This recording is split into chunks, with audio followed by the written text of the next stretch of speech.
Hi everyone. Wow, this is the last one for the year, and what a year it has been. My name is Estefani. I'm one of the volunteers at the Poe and Stephen Spiritus Center. Thank you for joining me today. I know it's Saturday and the weather is beautiful, so I'm truly grateful for your company. As we have been this whole year, where we've had to change everything, how the way we do things from one day to the next.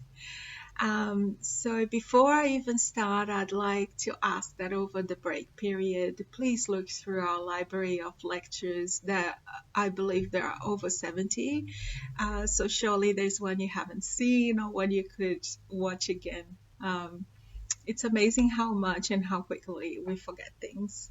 So as always, we start with a prayer, and I'd like us to close our eyes if that's okay with you.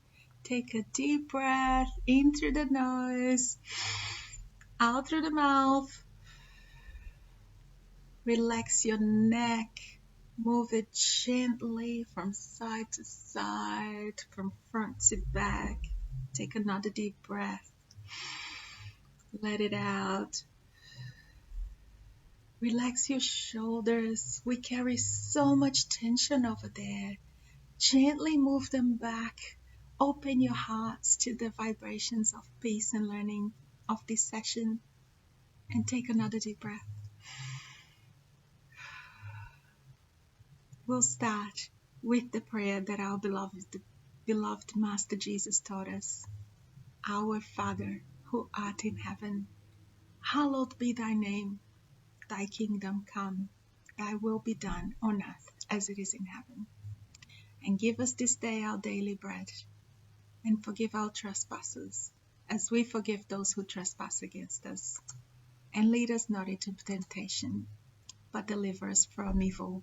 For yours is the kingdom, the power, and the glory, forever and ever. So be it. You may open your eyes. And as we start, we would like to acknowledge the Aboriginal people, the original owners of this land, and pay our respects to elders both past, present, and future. So, this year has been a year like no other. No one could have imagined what we were going to live through. Now that at least in Australia we seem to be coming out the other end. I know that's not quite the case in many places, but it would be good if we could look back at everything we've learned and any positives that we can glean from this situation. Because it's very important that we learn from everything that happens to us, especially times like these when we have been shown how truly connected we are. And that we've come to realize, I really sincerely hope, that our actions affect everyone else around us. See, this has always been the case, but this year it has become really very clear to everybody. And there is a phrase that has become popular, and I really think it sums up another big learning that we've had this year. And I wish I had the tech skills to put it on the screen, but it says that I thought 2020 would be the year that I got everything I wanted. Now I know that 2020 is the year I appreciate everything I have. I find this very profound. I know that many have gone through or are still going through some very tough times. But in order to allow those better days to come and stay with us, which, by the way, is the topic today, sorry, I may have forgotten to say at the start, but it's really important for us to look deeper with the eyes to see. Jesus always talked about the eyes to see. What does that mean? The ears to hear, the eyes to see. It means not going through life and its situations with our blinders on, as we so often do. but to actually reflect on the deeper meanings of what is happening, of the causes, the consequences. That is how we should stop and reflect. And yes, it's been a tough time, but if we stop and think about it, we realize that when the cars had to stop and the factories shut down, many places were able to see the skies and the mountains for the first time in many years. And that when people could not go out, houses were cleaned, lives were organized, finances were reviewed, plans were made, diets were revamped. When people were stood out from their jobs, they decided to start businesses doing what they actually love. Some business owners who had to shut down physically often found online options or chances to review and implement new strategies for when they open again. Where I work, plans that had been in the pipeline for years were implemented within weeks because of the new circumstances of everyone working from home. Our center has reached the most people this year in all our 18 years of existence. You know, Even the least viewed lecture reaches at least double the amount of people that we could have physically in our center. Um, People spend more time with their children, with their families, with their pets, with themselves. That was my case. And you know what? It wasn't always that pleasant. A lot of things that had been buried deep within us, suppressed by the busyness of our daily lives, where we never stop and go from one thing to the next, to the next, to the next. And when we took out all those distractions, our internal stuff started to surface.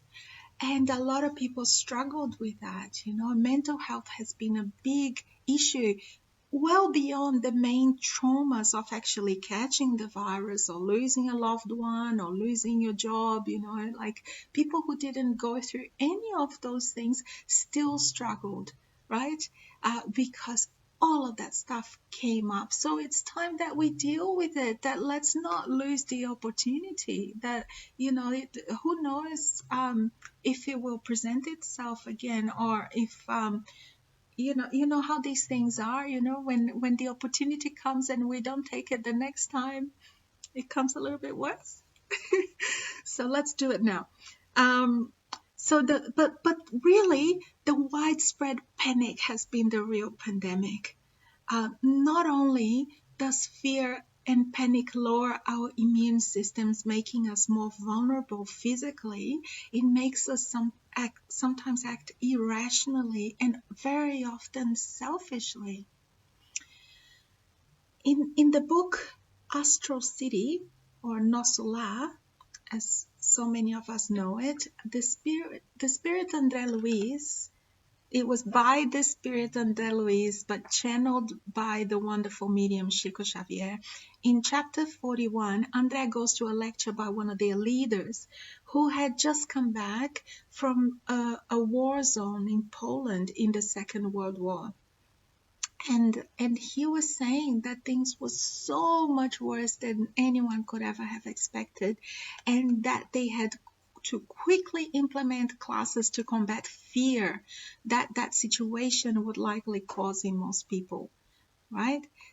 They actually explained that learning to deal with fear was even more important than the first aid, which André was completely surprised, and most of us as well, when you think about that situation in 1944, the book was written, was so much worse than what we're going through now, and they still said that fear was the first thing they had to deal with. And I'll quote from the book. They said, "Do not give yourselves up to the agitation of thoughts and words. Sorrow is never constructive. Anxiety will never uplift us. Feeling of fear and panic have extremely low vibrations and are as contagious as the most dangerous epidemic disease. We classify fear as one of humankind's worst enemies because it settles in the innermost recesses of the soul, undermining its deepest resources of strength. In emergencies such as these, serenity guarantees success. I'll repeat that last one. In emergencies such as these, serenity guarantees success. Isn't it amazing how current it still is? And please don't misunderstand. Fear is a natural protective instinct that we have. But what we must always eliminate from our lives is the excess. The excess is the panic. That is not helpful in any situation. You could be sinking with the Titanic and panic wouldn't help you, right? So I find it I found it really amazing when I was reading this recently, and how much it matches to what we're living through. And what will happen in 2021? Well, no one knows. If this year has taught us anything, is that anything can happen, isn't it? It could be a recovery year. We could face something similar to this year. It could bring us completely new obstacles and challenges. We don't know. And so we ask, what will make the difference for us to be sure that the better days are coming to stay? Ourselves. The answer is ourselves. We make the difference. In the Spirit's book, question 909, Allan Kardec, who is the decoder of the Spiritist principles, asked, are an individual's own efforts enough to vanquish his or her bad tendencies? And the Spirit's answered, yes. A very small effort is often all that is needed. It is the will that is missing. It is quite astounding how very few of you make any serious effort. Isn't that a hard pill to swallow? To think that it's all always in our hands, and it's usually our lack of effort that precludes us from really having the lives we want, that the happiness that is ours to have, if only we truly reach for it. It's a little effort is all it's needed, and we don't always make it. And the Gospel according to Spiritism, chapter 17, which is called Be Perfect, and it was given as the main source for this topic. The Spirits also tell us in item 10, always be happy and content with the happiness which comes from a clear conscience and the contentment of one who will inherit heaven and is counting the days till they receive their inheritance. Virtue does not consist in having a severe and gloomy appearance, or in repelling the pleasures with which the human condition permits. It is sufficient to refer all your acts to God, who gave you your life. So, we do need to do everything we can to be happy and content, no matter what comes our way. Of course, we can't do that every minute of every day, but we must try. If we wait for some big event before we can be happy, that will only happen a few times in our lives, if at all. But if we actually look for the small everyday joys and develop a constant feeling of gratitude, I guarantee that you will eventually start to feel lighter, that your vibration level will raise and you find yourself with a smile on your face a lot more often. And the problems, when they come, and unfortunately they will come, but they will seem less daunting. Because as we've so often mentioned, the obstacles and challenges are part of our journey here. They are the learning opportunities, the tools that are given to us, and we so often ignore, and thus create even more troubles for ourselves.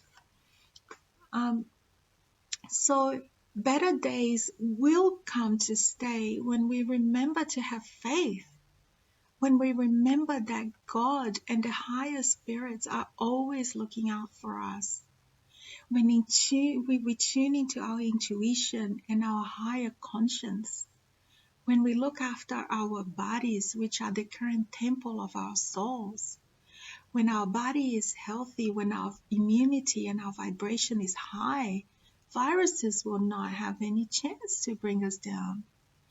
And if, in the unlikely case that they do, we must remember that there will come a time when each and every one of us will have to make that transition to the next phase of our spiritual lives.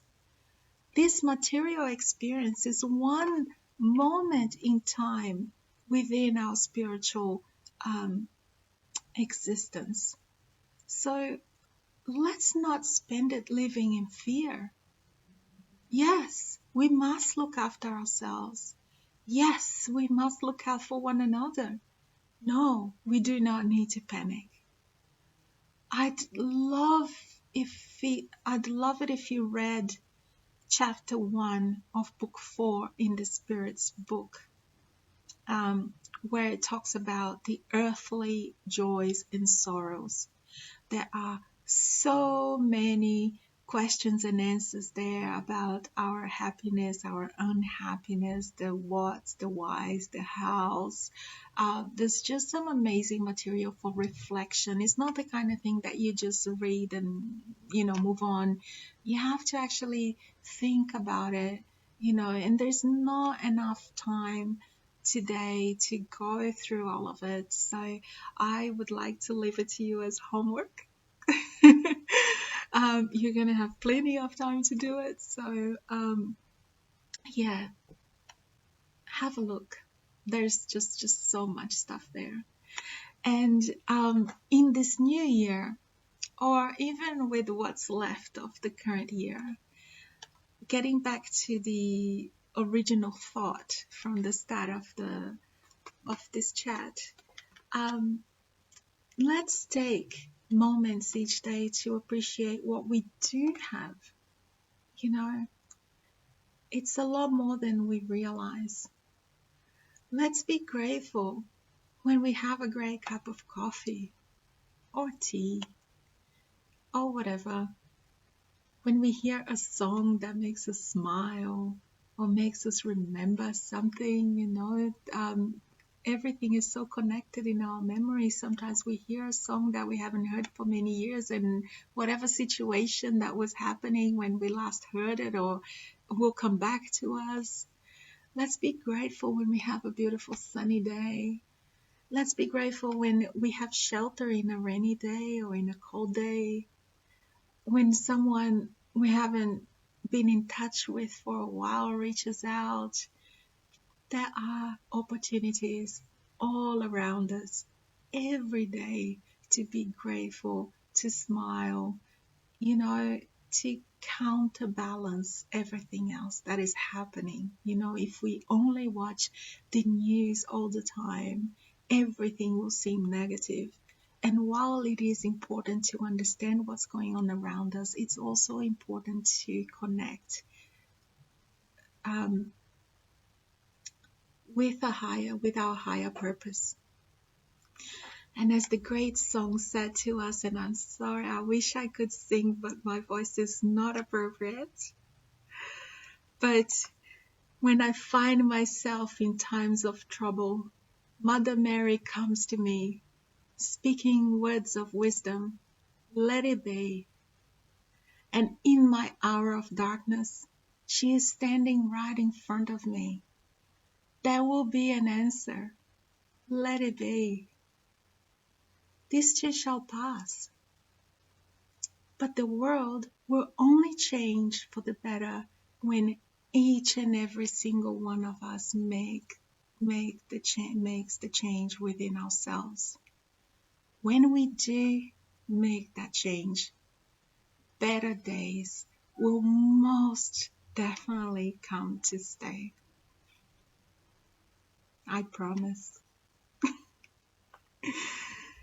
We normally end with a prayer.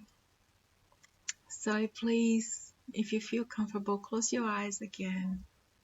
Breathe deeply and just listen with your heart, with an open heart. Lord, make me an instrument of your peace. Where there is hatred, let me sow love. Where there is injury, let me bring pardon. Where there is doubt, let me bring faith. Where there is darkness, let me bring light. Where there is sadness, let me bring joy. Grant that I may not seek to be consoled, but to console. Not to be understood, but to understand. Not to be loved, but to love. For it is in giving that we receive. It is in forgiving that we are forgiven. And it is in dying that we are born to eternal life. And feeling the light that is enveloping each and every one of us, let's take a moment to share that love and those positive vibrations with all our brothers and sisters in this world. Every single one. Let's imagine our love and our positivity connecting and enveloping our beautiful planet and everyone in it.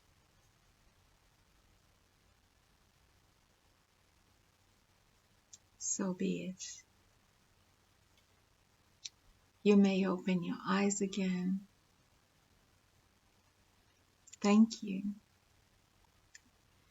Thank you for today. Thank you for this year. We appreciate you more than you can understand. That's the reason why we make all the efforts that we do. You are the reason we make all the efforts. We will be back in January with online lectures at first. And once our physical community center is open, then we will go back to presential lectures and chats. So we will let you know. Keep an eye on our Facebook or our Instagram pages. We will be in touch. And it's just all the situation at the moment is always, is a little bit uncertain. So as soon as we've got some news, we will give to you. While we break from the activities, we will continue to be spiritual beings having an earthly experience. So please continue with your practices. Do the gospel at home. Do your prayers. Continue to read. Like I said at the start, go back through the lectures, or, there's so much material available on the internet. But just don't put it away until the new year,